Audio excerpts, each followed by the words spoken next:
जुड़े में थईं बिरादरी पारां अगवा थी वियल शादीशुदा नारी जी बाज़ियाबी लाइ एहतजाज कयो वियो। नारी हिना थईम जी अमड़ जन्नत खातून जुलेखा अली अकबर थईम ॿियनि एहतजाज कंदे ॿुधायो त संदन न्याणीअ खे जवाबदार अजब गुल ऐं मंज़ूर थईम अगवा कयो आहे। वयसि अस्पताल 3 ॾींहं इहे लगातार असांजे घर आया। उन ॾींहुं छोकिरी 4 बजे गुम थी आहे घरां।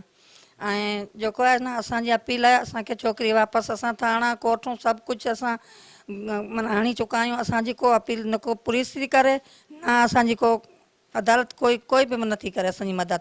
असीं हाणे अपील अव्हांखे था करियूं त असांजी मदद कई वञे, असांजी छोकिरी ॻोल्हा करे असांखे ॾिनी वञे। हुन चयो त 4 महीना गुज़रण बावजूद नारीअ खे बाज़ियाब नाहे करायो वियो।